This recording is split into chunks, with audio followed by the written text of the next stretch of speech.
Do you? I thought breakfast would be okay. I ordered oatmeal. They said, we don't have oatmeal, we do have porridge. Porridge? Have you tried porridge? That's what they used to give out in the Charles Dickens workhouses. Please, sir, I want some more. Porridge, that was Goldilocks and the Three Bears porridge. Remember Goldilocks said, hot or cold, I ain't eating this shit. I didn't like the porridge. Some people love it, and that's okay. I ordered a bacon and egg sandwich. Sounds okay, right? But the bacon in England, it's all wrong. Now, I know bacon.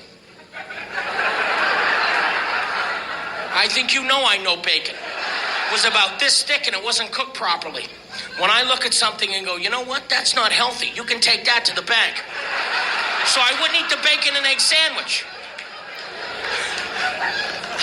I ate the side dish with it. A side dish in the morning for breakfast. Hash browns, home fries, perhaps fresh fruit. Nay. They give you beans in the morning in England. Oh, good. Let's start me off in the morning.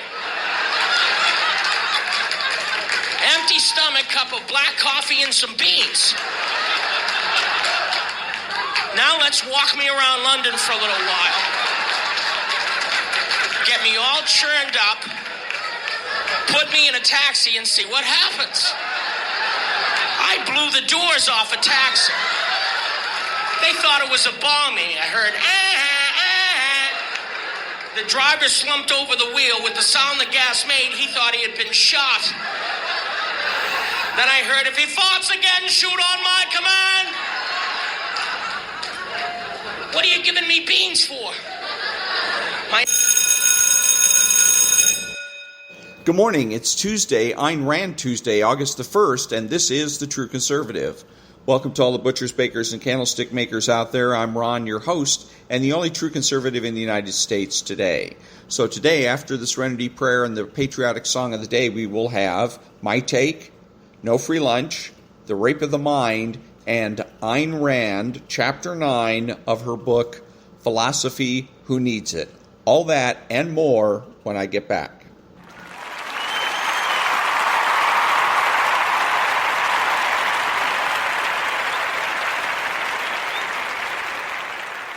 God, grant me the serenity to accept the things I cannot change, the courage to change the things I can, and the wisdom to know the difference.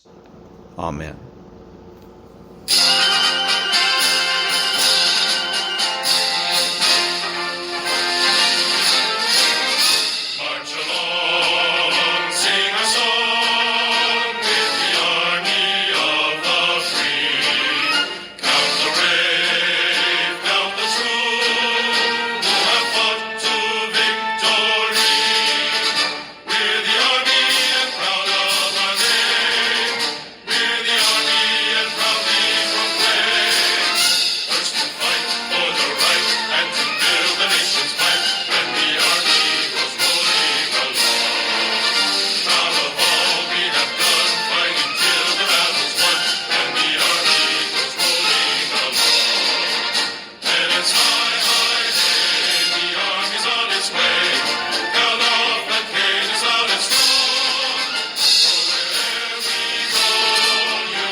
Thank you. And now, there's no free lunch. 250 Economic Truths by David-Bahnsen. All of the criticisms one might mount against the corporate form, some of which are valid, pale in contrast to two straightforward and indeed essential virtues. First, business makes most of the stuff we enjoy and consume. Second, business is what gives most of us jobs. The two words that follow most immediately from the world of business are prosperity and opportunity. Tyler Cowen. The contempt too many show for the concept of business can only be attributed to a covetous disdain for success. Business as the producer of our purchase habits is inherently true, and business as the place where jobs and opportunity are found is tautologically true. This leaves few logical options for why business is so often said as if it were a four-letter word. And that was There's No Free Lunch by David-Bahnsen. Back in a minute.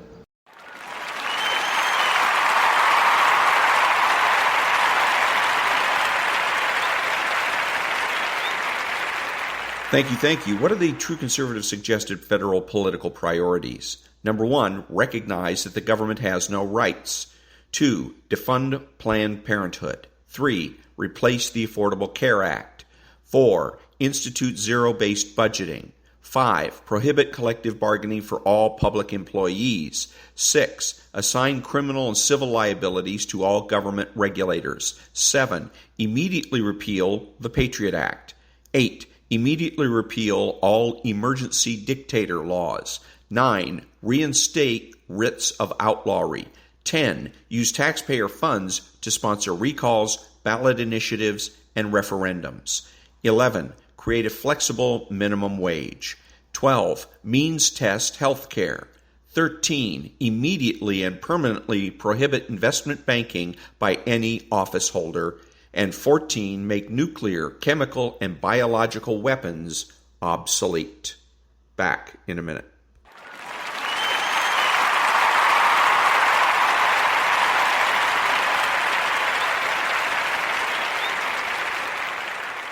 Thank you. And now, Stuart Varney's My Take. Report that the Federal Reserve is looking for. I think so. A small slowdown. Got it? All right. Thanks very much, Lauren. And now this. It's a very provocative headline. Read it. Climate change obsession is a real mental disorder. Woo-hoo. If anything is guaranteed to produce outrage on the left, it is questioning the sanity of the climate crowd. Alicia Finley, writing in the Wall Street Journal, makes the case that it is alarmist, severe weather stories that fuel mental derangement rather than hot weather itself. Finley quotes the World Health Organization. Here we go. Awareness of climate change may lead to a host of ills, including strained social relationships, anxiety, depression, intimate partner violence, helplessness, suicidal behavior, alcohol and substance abuse, end quote. Every social problem can be laid at climate's door by what she calls climate hypochondriacs. Climate polemics certainly heating up. Okay, pardon the pun. Senators Warren and Sanders want the Justice Department to sue oil companies on the grounds that they are racketeers lying about climate change to make record profits. And of course, climate activists keep up their campaign of defacing art to bring more attention to the forthcoming end of the world. I think it's time to look at climate policy, because what we have now is not working. The UN climate targets will not be met, and voters around the world are beginning to push back. Look at this op-ed, again in the Wall Street Journal. Climate change hasn't set the world on fire. That was written by Bjorn Lomborg. It goes on. It turns out the percentage of the globe that burns each year has been declining since 2001. We thought you might like to know. Second hour of Varney, just getting started. So that was Stuart Varney's My Take on the climate change. First of all, you cannot refer to it as climate change. We have to reframe this argument, because we cannot win an argument about climate change. Second thing is that with this is in terms of the policies and whatnot, we can steer the debate by getting involved and saying, let's say, yes to electric vehicles, but they've got to be hydrogen fuel cell instead of something that you plug into the grid. Another way to steer the argument is by saying that we want to see electrification, but not of all vehicles. We want to see electrification of diesel vehicles, primarily 18-wheelers, because 18-wheelers, at least in where I live in Southern California, they clog up the highways. They pick up their loads in Long Beach, and then they head out to all places all around the country. And they then clog up the freeways. It's not uncommon to get on the freeway and immediately you can count 20 18-wheelers just in the opposite lane. Probably another 20 going in the direction you're going. They slow traffic down because it takes them forever to get up to speed once we get down to if we come to a stop-and-go situation. And so, therefore, it slows us down. It takes me longer to get to where I'm going to be going, and that means that I spend more money on gas and I pollute the air more. So if you want to decrease air pollution and you want to reduce the price of gas, one of the best ways to do it is get the diesel vehicles, the 18-wheelers, up to speed. Either electrify them so that they are going to be able to keep up with the flow of traffic, or find another way to get them off the freeways. And overnight, we will improve the gas mileage and the pollution in Southern California. Back in a minute.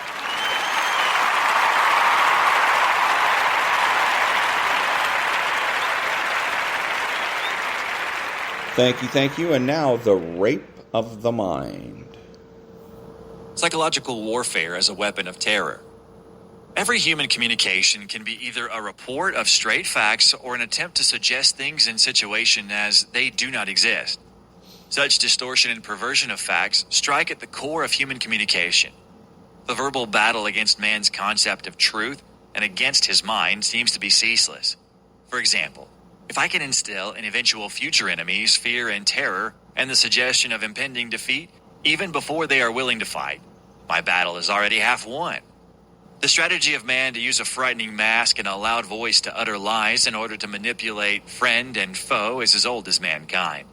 Primitive people used terror-provoking masks, magic fascination, or self-deceit as much as we use loudly spoken words to convince ourselves or others. They use their magic paints and we our ideologies. Truly, we live in an age of ads, propaganda, and publicity. But only under dictatorial and totalitarian regimes have such human habit formations mushroomed into systematic psychological assault on mankind. The weapons the dictator uses against his own people, he may use against the outside world as well. For example, the false confessions that divert the minds of dictators' subjects from their own real problems have still another effect. They are meant, and sometimes they succeed in their aim, to terrorize the world's public. By strengthening the myth of the dictator's omnipotence, such confessions weaken man's will to resist him. If a period of peace can be used to soften up a future enemy, the totalitarian armies may be able in time of war to win a cheap and easy victory. Totalitarian psychological warfare is directed largely toward this end. It is an effort to propagandize and hypnotize the world into submission. As far back as the early 19th century, Napoleon organized his Bureau de l'Opinion Publique in order to influence the thinking of the French people.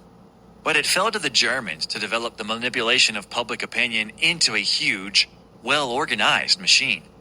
Their psychological warfare became aggressive strategy in peacetime, the so-called war between wars. It was a result of the Nazi attack on European morale and the Nazi war of nerves against their neighbors that the other nations of the world began to organize their own psychological forces. But it was only in the second half of the war that they were able to achieve some measure of success. The Germans had a long head start. Hitler's psychological artillery was composed primarily of the weapon of fear. He had, for example, a network of fifth columnists whose main job was to sow rumors and suspicions among citizens of the countries against which he eventually planned to fight. The people were upset not only by the spy system itself, but by the very rumor of spies. These fifth columnists spread slogans of defeat and political confusion. Why should France die for England? Fear began to direct people's actions. Instead of facing the real threat of German invasion, instead of preparing for it, all of Europe shuddered at spy stories, discussed irrelevant problems, argued endlessly about scapegoats and minorities. Thus, Hitler used the rampant, vague fears to becloud the real issues, and by attacking his enemy's will to fight, weaken them. Not content with this strategic attack on the will to defend one's self, Hitler tried to paralyze Europe with the threat of terror. Not only the threat of bombing, destruction, and occupation, but also the psychological threat implicit in his own boast of ruthlessness. The fear of an implacable foe makes man more willing to submit even before he has begun to fight. Hitler's criminal acts at home, the concentration camps, the gas chambers, the mass murders, the atmosphere of terror throughout Germany were as useful in the service of his fear-instilling propaganda machinery as they were a part of his delusions. There is another important weapon the totalitarians use in their campaign to frighten the world into submission. This is the weapon of psychological shock. Hitler kept his enemies in a state of constant confusion and diplomatic upheaval. They never knew what this unpredictable madman was going to do next. Hitler was never logical because he knew that was what he was expected to be. Logic can be met with logic, while illogic cannot. It confuses those who think straight. The big lie and monotonously repeated nonsense have more emotional appeal in Cold War than logic and reason. While the enemy is still searching for a reasonable counter-argument to the first lie, the totalitarians can assault him with another. Strategical mental shocks were the instruments the Nazis used when they entered the Rhineland in 1936, and when they concluded their non-aggression pact with Russia in 1939. Stalin used the same strategy at the time of the Korean invasion in 1950, which he directed, as did the Chinese and the North Koreans when they accused the United States of bacteriological warfare. By acting in this apparently irrational way, the totalitarians threw their logic-minded enemies into confusion. The enemy feels compelled to deny the propagandistic lies or to explain things as they really are, and these actions immediately put him in the weaker defensive position. For the galloping lie can never be overtaken, can only be overthrown. The technique of psychological shock has still another effect. It may so confuse the mind of the individual citizen that he ceases to make his own evaluations and begins to lean passively on the opinions of others. Hitler's destruction of Warsaw and Rotterdam after the armistice of 1940, a complete violation of international law, immobilized France and shook the other democratic nations. Being in a paralysis of moral indignation, they became psychologically ill-equipped to deal with the Nazi horrors. Just as the technological advances of the modern world have refined and perfected the weapons of physical warfare, so the advance in man's understanding of the manipulation of public opinion have enabled him to refine and perfect the weapons of psychological warfare. And that was psychological warfare as a weapon of terror, and it's very appropriate because this is exactly what President Trump and all of President Trump's followers are going through right now. And this is from the book The Rape of the Mind by Joost-Meerlo, MD. Back in a minute.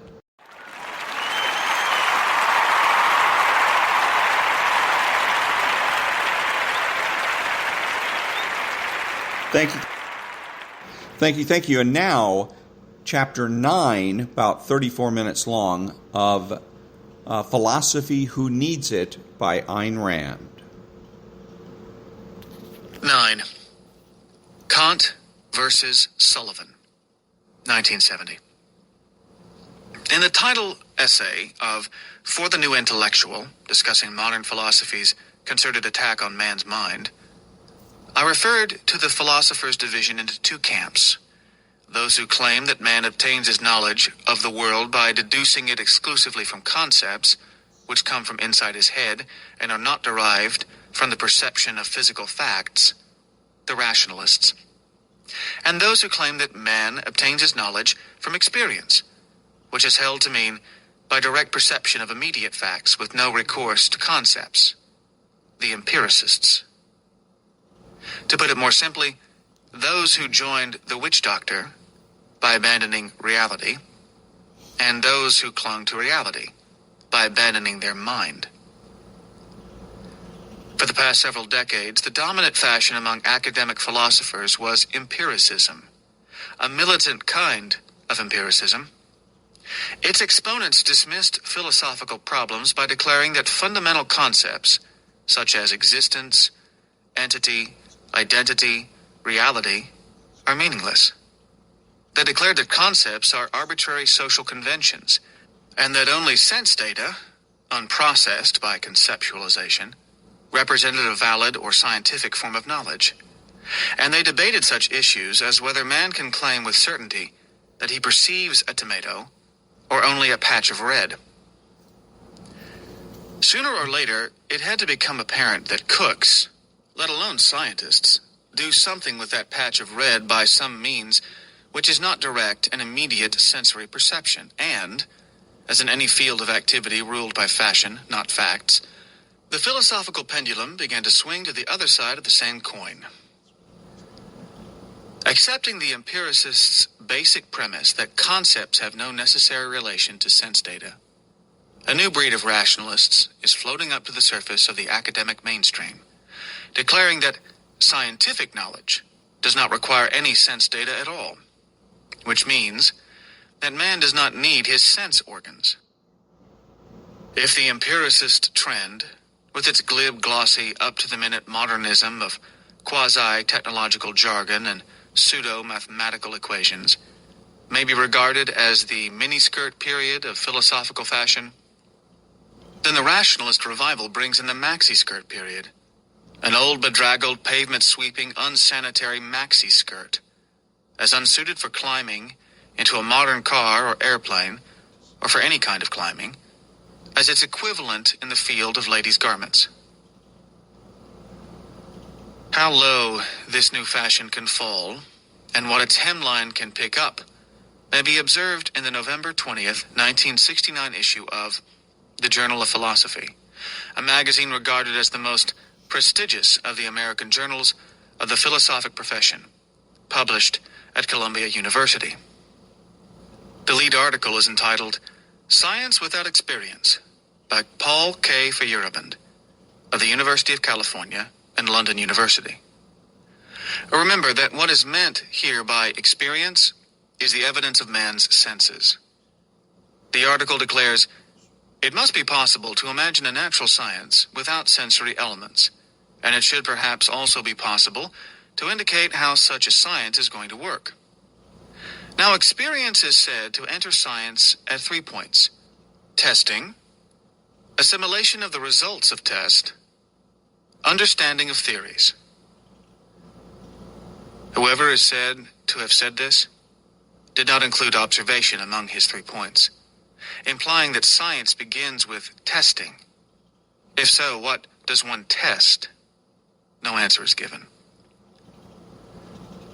It is easily seen that experience is needed at none of the 3 points just mentioned. To start with, it does not need to enter the process of test. We can put a theory into a computer, provide the computer with suitable instruments directed by him, her, it, so that relevant measurements are made which return to the computer, leading there to an evaluation of the theory. The computer can give a simple yes-no response, from which a scientist may learn whether or not a theory has been confirmed without having in any way participated in the test, i.e., without having been subjected to some relevant experience. One might feel at this point that one's brain is being paralyzed by too many questions. Just to name a few of them. Who built the computer? And was he able to do it without sensory experience? Who programs the computer, and by what means? Who provides the computer with suitable instruments? And how does he know what is suitable? How does the scientist know that the object he is dealing with is a computer? But such questions become unnecessary if one remembers 2 fallacies identified in objectivist epistemology, which can help. Not to elucidate, but to account for that paragraph. The fallacies of context dropping and of concept stealing, which the article seems to flaunt as valid epistemological methods, proceeding as it does from the basic premise that the computers are here. This still leaves the question, by what means does the scientist learn the computer's verdict? To this one, the article's author provides an answer, which is point 2 of his theory of knowledge. Usually, such information travels via the senses, giving rise to distinct sensations. But this is not always the case. Subliminal perception of what? Leads to reactions directly. and without sensory data. Latent learning leads to memory traces of what? Directly and without sensory data. Post-hypnotic suggestion, by whom and by what means, leads to belated reactions directly and without sensory data. In addition, there is the whole unexplored field of telepathic phenomena. Apparently, in order not to let this sink in fully, the article's next sentence continues the paragraph uninterrupted, but I have interrupted it precisely to let this sink in fully. The paragraph's next sentence is, I am not asserting that the natural sciences, as we know them today, could be built on these phenomena alone and could be freed from sensations entirely. Considering the peripheral nature of the phenomena, and considering also how little attention is given to them in our education, we are not trained to use effectively our ability for latent learning. This would be both unwise and impractical. But the point is made that sensations are not necessary for the business of science, and that they occur for practical reasons only. What would be the meaning or value of an impractical process of consciousness? Since the practice of the faculty of consciousness is to give us information about reality, an impractical process would be one that fails in this function. Yet it is some such process that the author advocates as superior, or at least as equal to the process of sensory experience, and urges our educators to develop in us. Turning now to point 3 of his theory of knowledge, the relationship of experience to the understanding of theories, the author announces that experience arises together with theoretical assumptions, not before them. He proves it as follows. Eliminate part of the theoretical knowledge of a sensing subject, and you have a person who is completely disoriented, incapable of carrying out the simplest action. A disoriented person is an adult who, losing part of his acquired conceptual knowledge, is unable to function on a purely sensory, perceptual level, i.e., unable to revert to the stage of infancy. Normally, developing infants and children are not disoriented. It is the abnormal state of an adult that the article offers as a demonstration of the cognitive impotence of sense data. Then the article's author plunges rapidly into his theory of a child's cognitive development as follows. The development gets started only because the child reacts correctly towards signals, interprets them correctly, because he possesses means of interpretation even before he has experienced his first clear sensation. The possession of means and their use are not the same thing. E.g., a child possesses the means of digesting food, but would you accept the notion that he performs the process of digestion before he has taken in any food? In the same way, a child possesses the means of interpreting sense data, i.e., a conceptual faculty, but this faculty cannot interpret anything, let alone interpret it correctly, before he has experienced his first clear sensation. What would it be interpreting? Again, we can imagine that this interpretive apparatus acts without being accompanied by sensations, as do all reflexes and all well-learned movements, such as typing. The theoretical knowledge it contains certainly can be applied correctly, though it is perhaps not understood. But what do sensations contribute to our understanding? Taken by themselves, i.e., taken as they would appear to a completely disoriented person, they are of no use, either for understanding or for action. After a few more sentences of the same kind, the paragraph concludes, understanding in the sense demanded here thus turns out to be ineffective and superfluous. Result, sensations can be eliminated from the process of understanding also, though they may of course continue to accompany it, just as a headache accompanies deep thought. Now let me summarize the proceeding, i.e., that the article's theory of man and of knowledge A zombie whose mental apparatus produces theoretical knowledge which he does not understand, but which interprets signals correctly and enables him to apply it correctly, i.e. to act without any understanding, directed by his ultimate cognitive authority, the scientist, a blind, deaf mute who engages in mental telepathy with a computer. Now for the article's payoff, or cashing in. Why is it preferable to interpret theories on the basis of an observational language rather than on the basis of a language of intuitively evident statements, as was done only a few centuries ago, and as must be done anyway? For observation does not help a disoriented person. Or on the basis of a language containing short sentences, as is done in every elementary physics course. Knowledge can enter our brain without touching our senses, and some knowledge resides in the individual brain without having ever entered it. Nor is observational knowledge the most reliable knowledge we possess. Science took a big step forward when the Aristotelian idea of the reliability of our everyday experience was given up, and was replaced by an empiricism of a more subtle kind. Empiricism is therefore an unreasonable doctrine, not in agreement with scientific practice. Summing up his procedure, the article's author concludes with, proceeding in this way, of course, means leaving the confines of empiricism and moving on to a more comprehensive and more satisfactory kind of philosophy. The confines of empiricism, in this context, means the confines of reality. Before we return to the morgue for the task of dissection, let us pause for a breath of fresh air. For a moment's tribute to the lonely giant whom, 2,300 years after his death, the enemies of man's mind still have to try to attack before they can destroy the rest of us.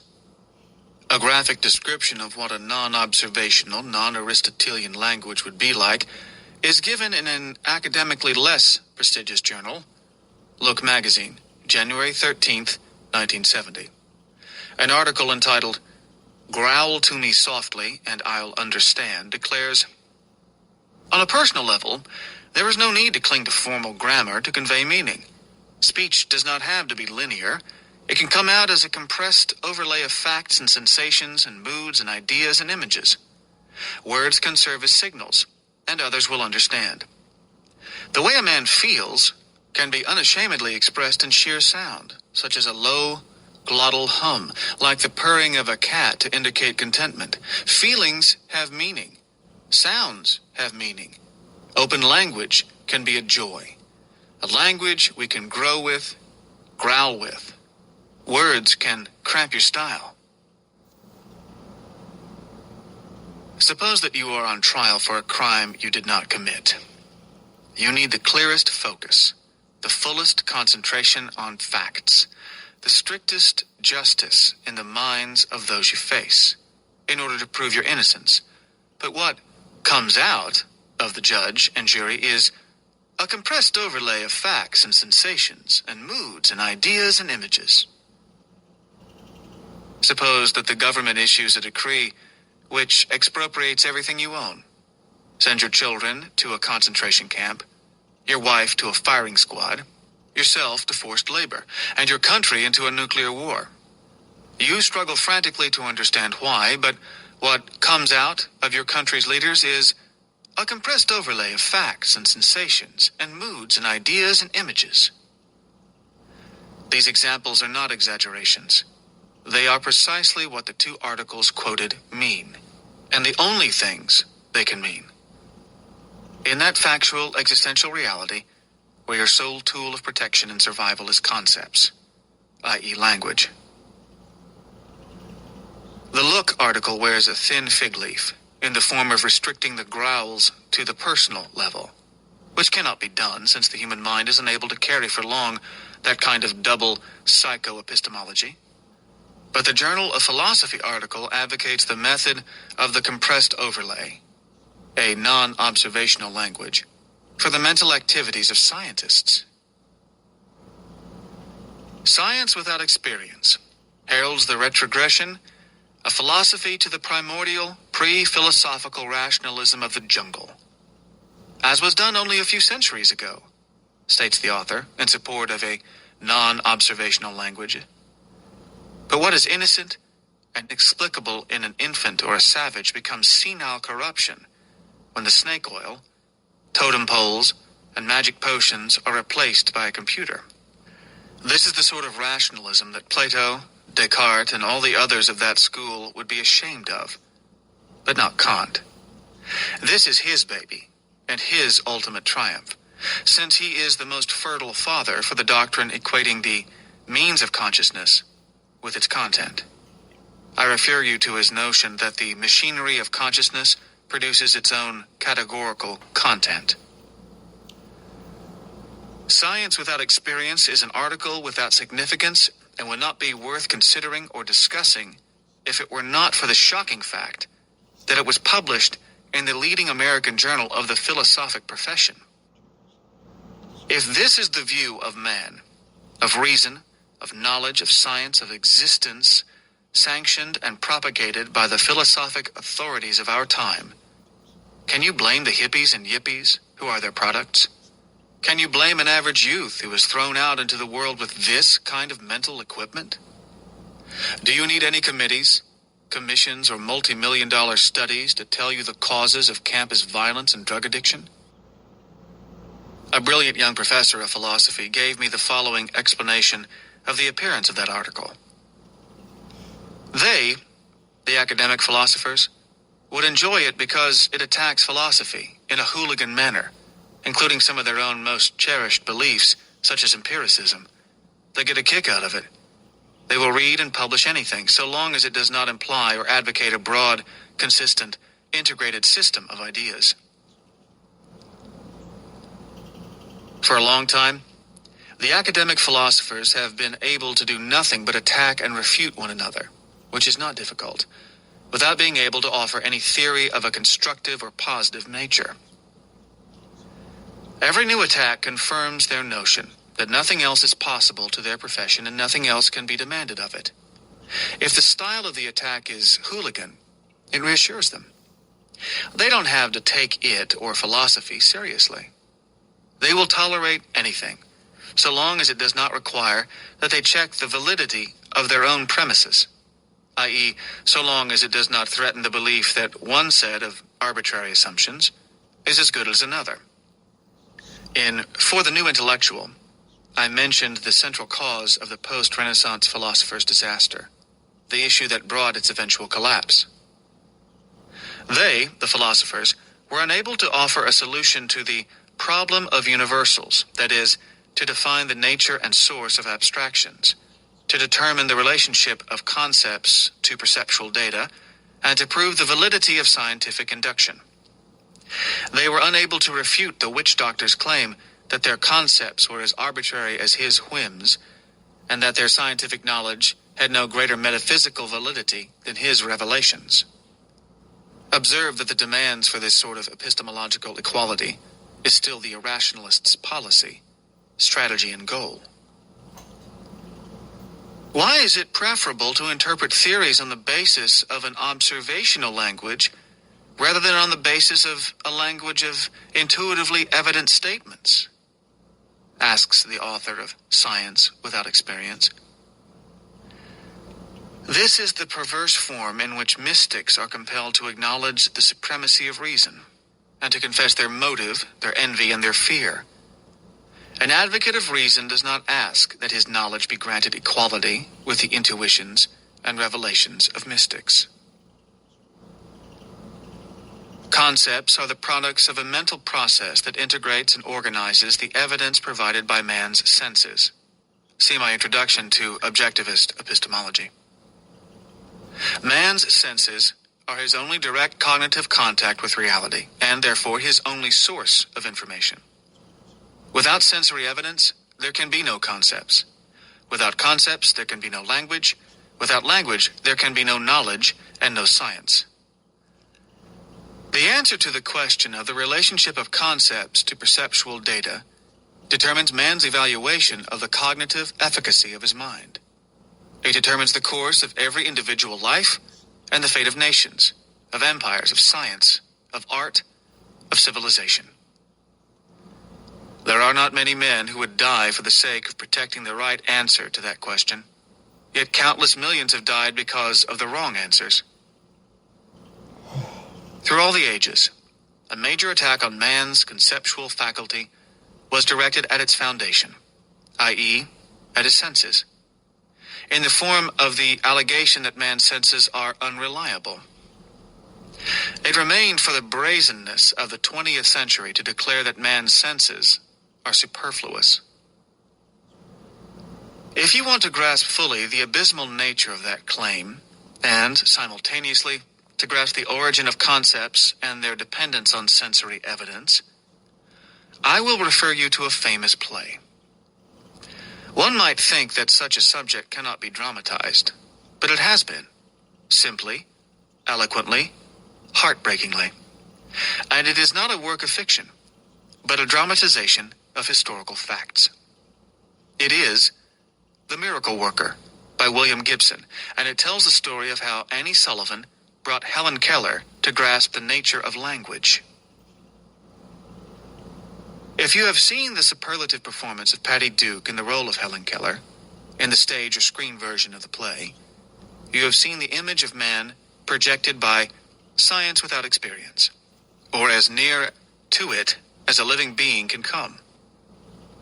Helen Keller was not that article's ideal, a creature devoid of all sensory contact with reality, but she came close to it, blind and deaf since infancy, i.e. deprived of sight and hearing. She was left with nothing but the sense of touch to guide her. She retained also the senses of smell and taste, which are not of great cognitive value to a human being. Try to remember the incommunicable horror of that child's state, communicated by Patty Duke, a creature who is neither human nor animal, with all the power of a human potential, but reduced to a sub-animal helplessness. A savage, violent, hostile creature, fighting desperately for self-preservation in an unknowable world, fighting to live somehow, with a chronic state of terror and hopeless bewilderment. A human mind, proved later to be an unusually intelligent mind, struggling frantically, in total darkness and silence, to perceive, to grasp, to understand, but unable to understand its own need, goal, or struggle. Without being accompanied by sensations, her interpretive apparatus did not act. It did not act as do all reflexes. It did not produce any knowledge at all, let alone any theoretical knowledge. Knowledge, that article declares, can enter our brain without touching our senses. None entered hers. Would she be able to operate a computer? She was not able to learn to use a fork or to fold her napkin. Annie Sullivan, her young teacher, superlatively portrayed by Anne Bancroft, is fiercely determined to transform this creature into a human being, and she knows the only means that can do it, language, i.e., the development of the conceptual faculty. But how does one communicate the nature and function of language to a blind deaf mute?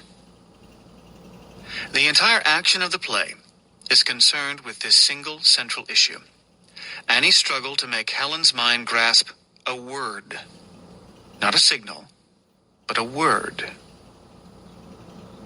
The form of the language is a code of tactile symbols, a touch alphabet by means of which Annie keeps spelling words into Helen's palm, always making her other hand touch the objects involved. Helen catches on in part very rapidly. She learns to repeat the signals into Annie's palm, but with no relation to the objects. She learns to spell many words, but she does not grasp the connection of the signals to their reference. She thinks it is a game. She is merely mimicking motions at random without any understanding. At this stage, she is learning language as most of today's college students are taught to use it, as a totally non-observational set of motions denoting nothing. When Helen's father compliments Annie on the fact that she has taught Helen the rudiments of discipline, Annie, discouraged, answers, "To do nothing but obey is no gift. Obedience without understanding is a blindness, too. Annie's determination leads her through as heroic a struggle as has ever been portrayed on the stage. She has to fight the doubts, the weary resignation of Helen's parents. She has to fight their love and pity for the child, their accusations that she is treating Helen too severely. She has to fight Helen's stubborn resistance and uncomprehending fear, which grows into obvious hatred for the teacher. She has to fight her own doubts, the moments of discouragement when she wonders whether the achievement of the goal she has set for herself is possible. She does not know what to do in the face of one disappointment after another. She does not know whether an arrested human mind can be reached and awakened. It has never been done before.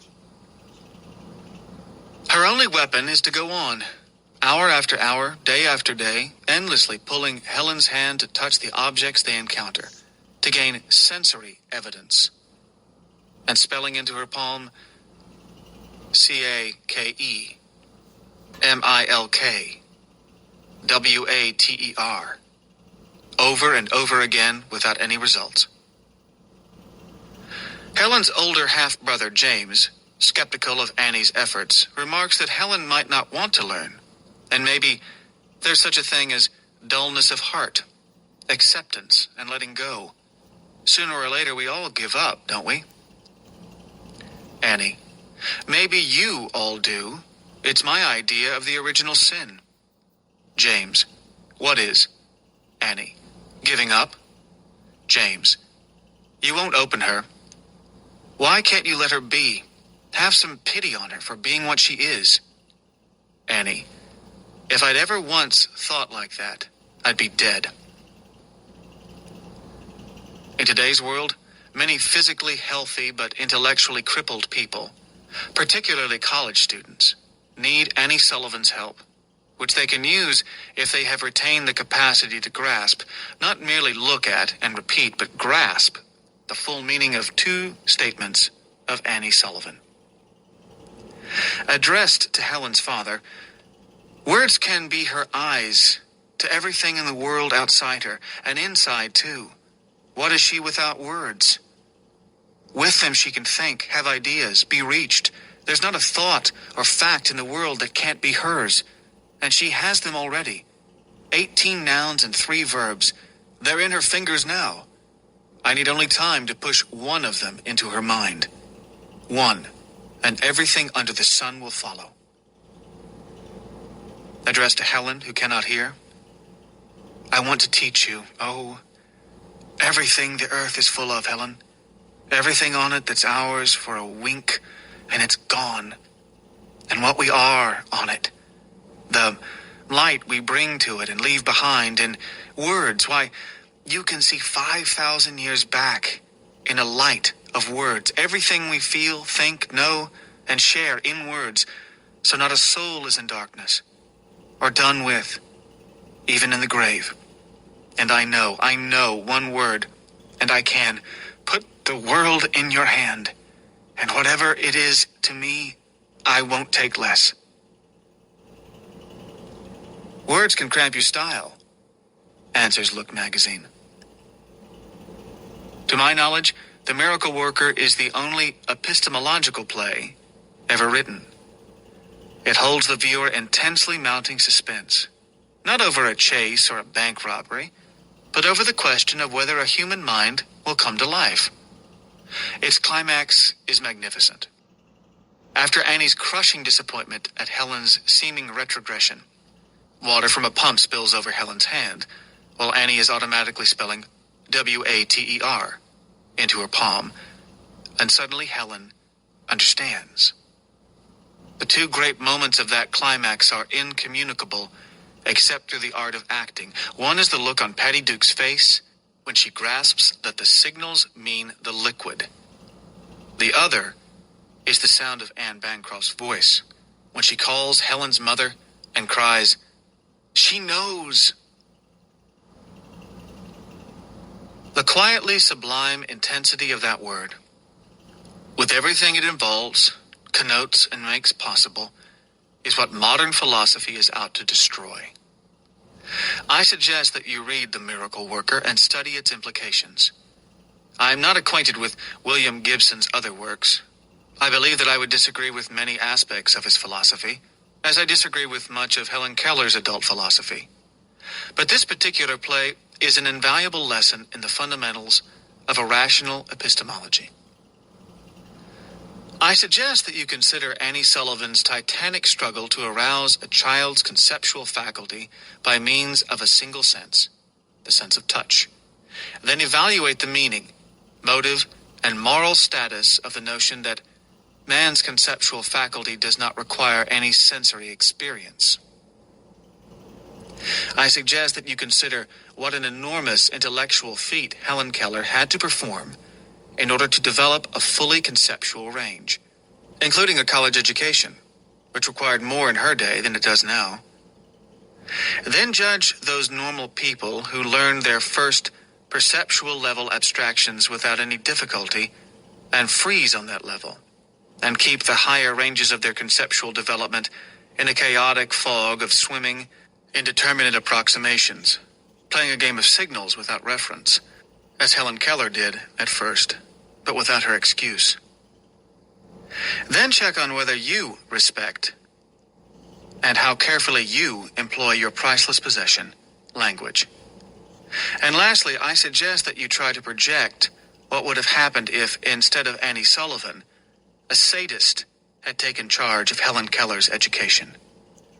A sadist would spell water into Helen's palm while making her touch water, stones, flowers, and dogs interchangeably. He would teach her that water is called water today, but milk tomorrow. He would endeavor to convey to her that there is no necessary connection between names and things, that the signals in her palm are a game of arbitrary conventions, and that she'd better obey him without trying to understand. If this projection is too monstrous to hold in one's mind for long, remember that this is what today's academic philosophers are doing to the young, to minds as confused, as plastic, and almost as helpless, on the higher conceptual levels, as Helen Keller's mind was at her start. And that was Chapter 9 of Philosophy Who Needs It by Ayn Rand. Back in a minute.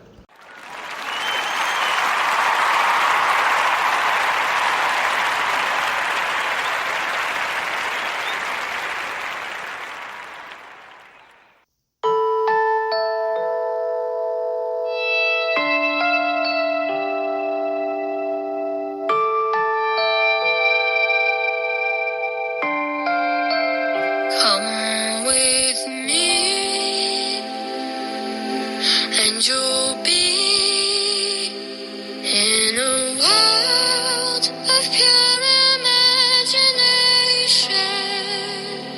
Take a look, and you'll see into your imagination. We'll begin with a spin, traveling in a world of my creation. What we'll see will defy explanation.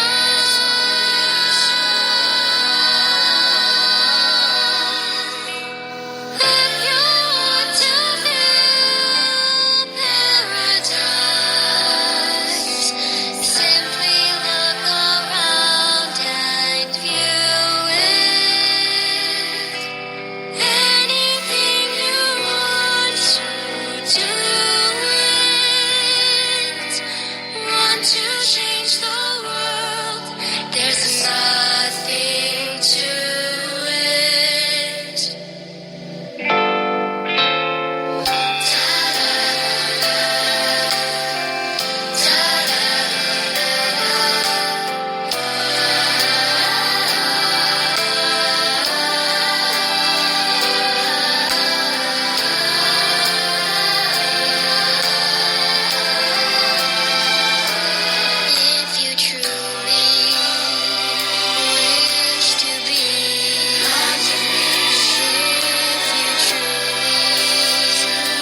snow.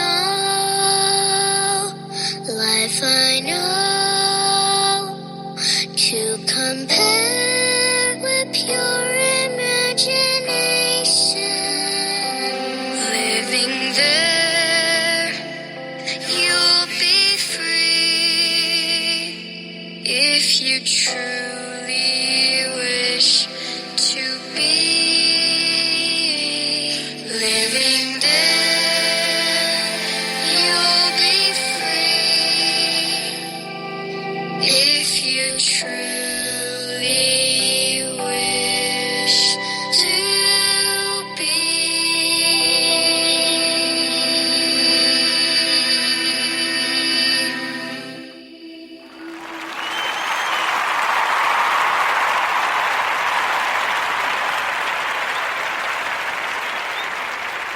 Thank you. I'm Ron, your host and the only true conservative in the United States today, bidding adios to all of the butchers, bakers, and candlestick makers out there. And until next time, be honest, be smart, be beautiful, and remember that the left has no authority, no power, and they can't win.